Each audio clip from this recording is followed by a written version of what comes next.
And welcome back to another episode of Go Baby Go TV. I'm Louie Hillman, joined by my partner, the Optimist Guy, Brian Setzler. What's up, Brian? Good morning. Good morning. Today we're talking about the No Debt Crusade. Brian, Dave Ramsey, for lack of a better term, has been on a crusade to help Americans get out of debt. At its surface, that's a good thing. But are there problems with his message? And I'll give you a perfect example. Just recently, he made a post that said the following: debt is not a tool, it's a trap. I meet people every day who have worked hard to get out. Not one of them wants to go back. It seems like a good message, but do you have concerns about it? Well, for the vast majority, the millions of Americans, the kind of debt that they have life experience with would either be credit card debt, car debt, or home debt, right? And I would agree with his assessment on auto debt, boat loans, credit cards. All that debt is negative in a way because why? It lures people into buying things that maybe they shouldn't be buying in the first place, or maybe they shouldn't be buying the something as expensive as whatever it is that they end up selecting, because the debt makes it seem easier to acquire.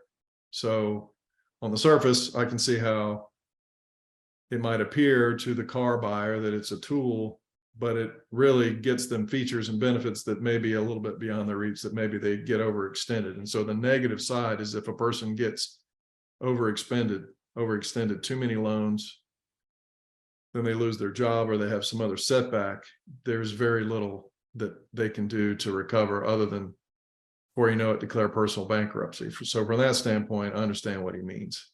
It can be a trap.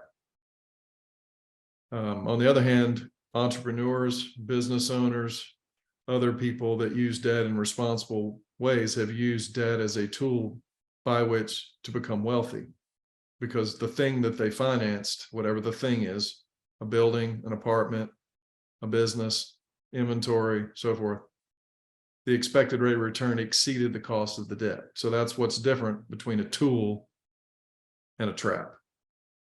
Yeah. And there are millions of Americans that look to Dave Ramsey for retirement planning advice. And I guess from my perspective, to me, it always comes across as oversimplified, lacking context, lacking nuance, kind of a one-size-fits-all approach. Another, common saying of his is buy term life insurance and invest the difference, right? Whatever money you have to save. So just your thoughts on, is the advice that he is giving Americans oversimplified? Well, first of all, we're told as advisors that we shouldn't be making recommendations until what? We have all the facts. Isn't that usually the thing?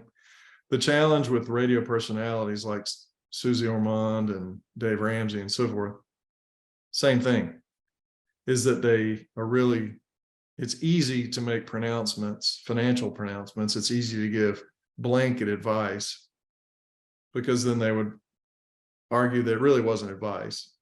Well, it's received as if it is advice. And so in some cases, they can hurt people. But the medium itself of radio lends itself to that. Sound bites, talking points. You only have so many seconds to get a concept or an idea across quickly.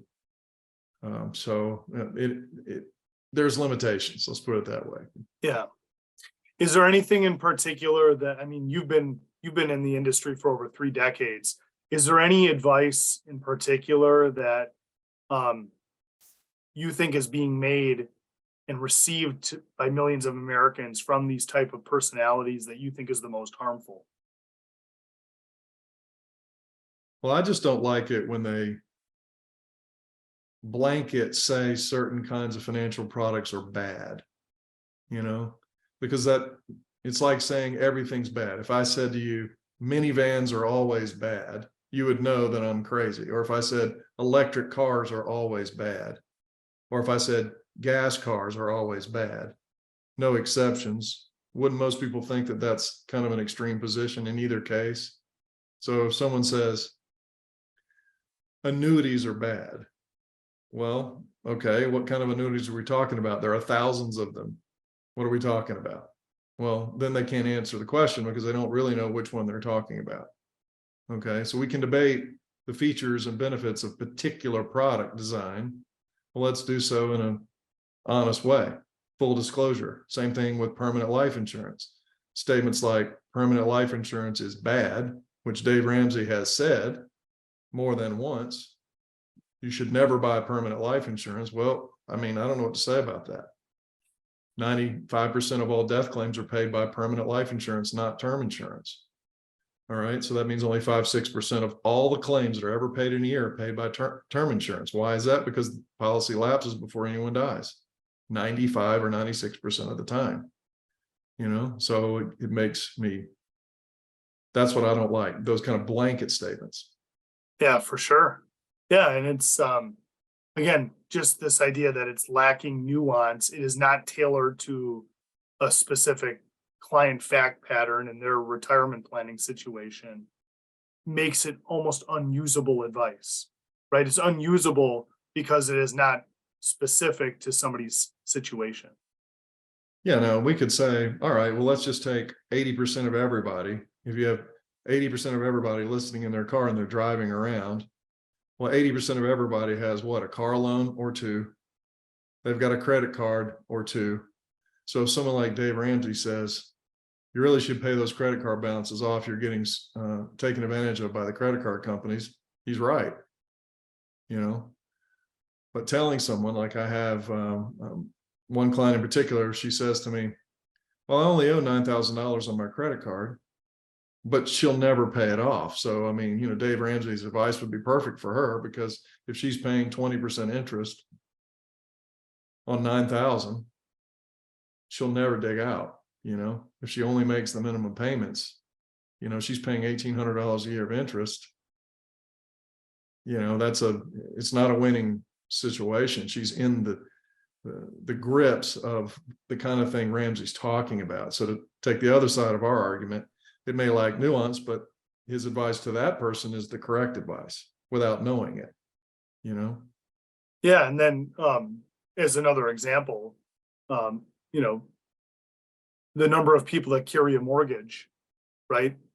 That if they've refinanced that mortgage in the last 5 to 7 years at historically low interest rates, the advice could be applied to, okay, we need to pay down and accelerate the pay down of that mortgage as a first priority.